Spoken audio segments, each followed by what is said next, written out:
kubera akazi kenshi mazemo niyo mpamvu rero nakoze ikiganiro nabatumiye muri press conference ngo maze ibibazo nifuzaga ko twaganiraho. Reka ntangire, ariko mbere ko ntangira nagira ngo babwire ko ndavuga mu Kinyarwanda nindangiza mvuge mu Cyongereza, ibibazo bishobora kuba mu Cyongereza, mu Kinyarwanda cyangwa mu Gifaransa. So I'll be speaking in Kinyarwanda, and then I'll speak in English, and you can ask me your questions in English.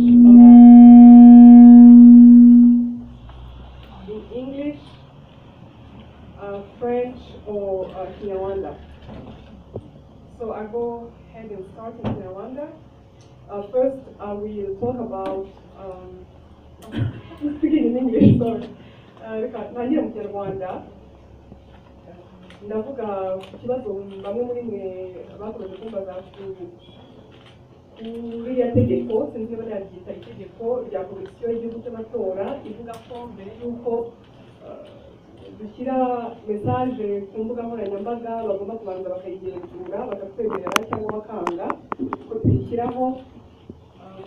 Inamba tukabitekerezaho, none nagira ngo babwire ko uko bigaragara ni imbogamizi ikomeye, kuko mubizi dufite ibyumweru bitatu byo kwiyamamaza. Muri ibyo byumweru bitatu kuvuga ngo bazafata amasaha 48 kugira ngo bagenzure ibyo dushaka gushyira kuri Facebook cyangwa kuri Twitter. Bizaba ari bigoye cyane kuri twebwe nk'abakandida. Ikindi kigaragara ni uko ariho gushaka kutubangamira ngo mesaje yacu ntishobore kugera ku baturage. Ibi bikaba bigaragaza kuko nabivuze ko nta bwisanzure dufite nk'abanyarwanda cyangwa abakandida mu kugaragaza no gutangaza ibitekerezo byacu, kubera ko usomye amabwiriza ya komisiyo y'igihugu y'amatora ntabwo ari ibindi gusa biteye ikibazo. Hari n'ayandi mabwiriza menshi atubangamiye atazatworohera nk'abakandida. Ikindi nagira ngo tuganireho mwakomeje kumbaza ni ukuntu signatures signature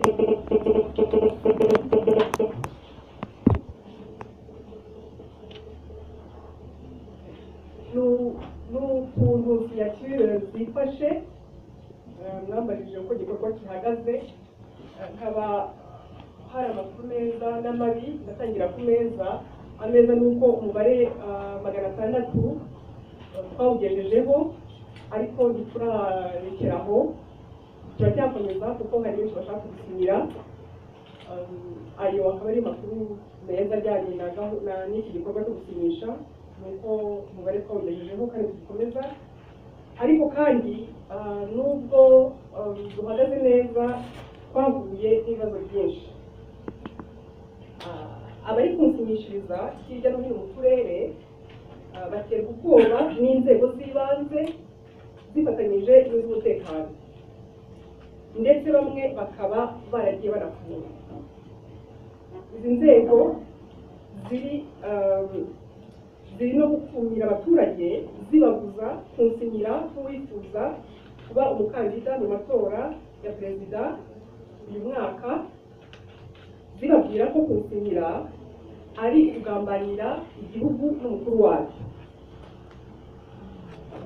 Niyo mpamvu rero nashinganishije abantu bari kumfasha muri iki gikorwa, kuko bari guhohoterwa kandi kubahiriza ibisabwa na komisiyo y'igihugu y'amatora.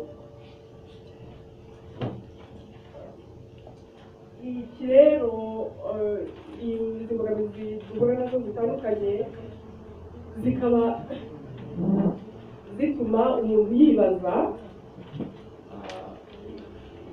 ariko nibaza ikibazo gikurikira: niba RPF yizeye, niba ivuga ko ikunzwe mu kwitangaza, kuki umuntu atangira igikorwa nk'iki bakamuhagurukira? Ubwoba bw'iki? nishyire hasi umupira dukine amatora n'aba mu mucyo nta buriganya ikizavamo tuzacyakira.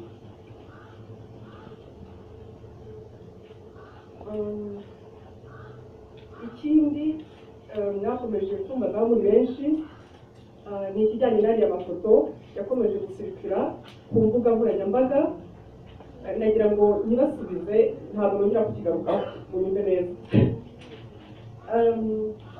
Nk'uko mubizi kuwa gatatu tariki 3 z'ukwa gatanu 2017 nibwo natangaje ku mugaragaro ko nziyamamariza umwanya w'umukuru w'igihugu cy'u Rwanda mu matora azaba uyu mwaka mu kwezi kwa munani.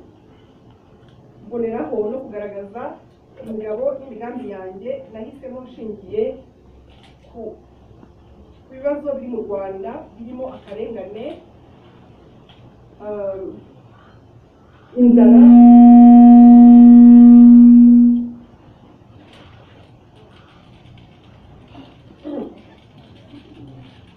inzara, ubukene, umutekano muke n'imisoro ikabije ihangayikishije abaturage.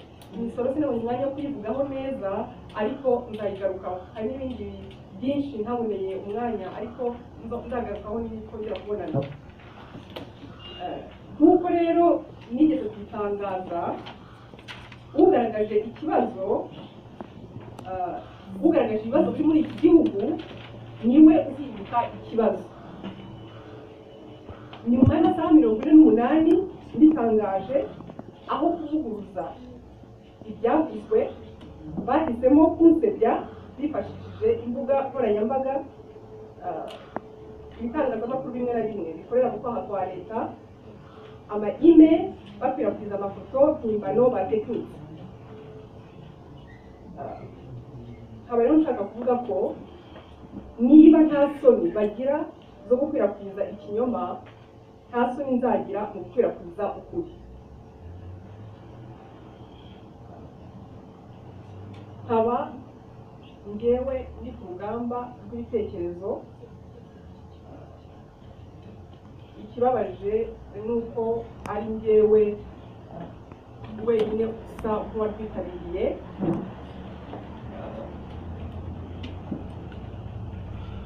Niba aba bantu ari abagabo, nibareke duhangane ikigabo,